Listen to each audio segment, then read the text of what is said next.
suis pas encore prêt.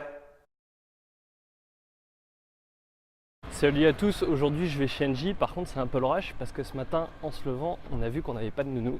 Donc résultat, ça m'a donné une idée pour le sujet du jour, c'est qu'on n'est jamais prêt. Quand on est en transition et qu'on va pour un nouveau job ou essayer de lancer un nouveau service, de lancer un nouveau produit, on se dit souvent qu'on n'est pas prêt. Mais en fait tout ça c'est vraiment pour se rassurer. En fait le truc qu'il faut comprendre, c'est qu'on ne sera jamais prêt. Comment anticiper une situation qu'on ne connaît pas, avec des gens qu'on ne connaît pas, avec un marché qu'on ne connaît pas? C'est impossible.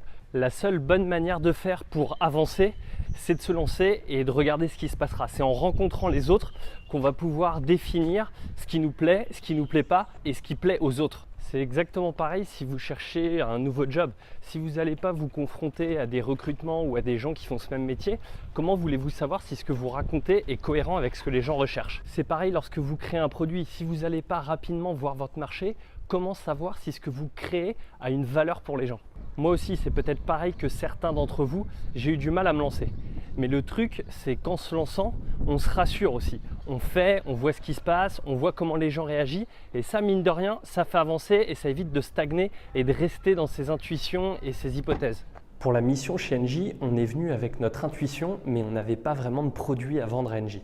Ça ne nous a pas empêché néanmoins d'aller les voir et de remporter l'appel d'offres. Aujourd'hui, on construit le programme avec les salariés. Je vais vous montrer comment on fait.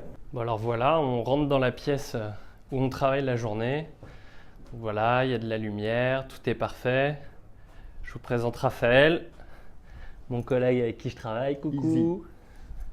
Et voilà, ce que je voulais vous montrer, c'est que derrière, pour faire ressortir ce que les salariés aimaient ou aimaient pas, on a créé un grand tableau où ils ont noté des idées qu'ils avaient et puis ils ont collé des petites gommettes pour nous dire que ça leur plaisait. Et ça va nous permettre de créer les ateliers et les conférences qu'on souhaiterait leur faire. On avait une vision, celle d'accompagner les salariés de grands groupes à se lancer dans l'entrepreneuriat ou à changer de projet professionnel. On aurait pu venir ici avec nos intuitions et nos hypothèses et proposer un programme qui aurait pu être complètement à côté de la plaque.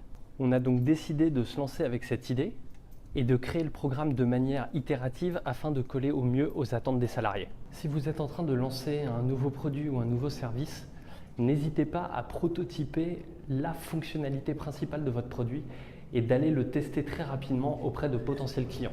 Ça vous évitera de perdre du temps à développer des fonctionnalités ou un produit que personne n'utilisera.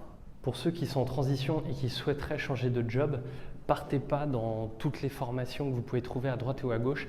Allez voir les gens qui font déjà ce métier et regardez si ça vous plaît. Vous ne serez jamais prêt, n'attendez pas pour vous lancer. Aujourd'hui, c'était la course, c'était assez dur pour vous faire une petite vidéo, j'espère néanmoins que ça vous plaira. Et pour la petite question du jour, j'aimerais savoir si vous aussi, vous avez eu des projets qui n'ont jamais été prêts et à l'arrivée qui n'ont jamais été lancés. N'hésitez pas à les mettre dans les commentaires sous le post. Sur ce, je vous souhaite une très bonne soirée, à demain.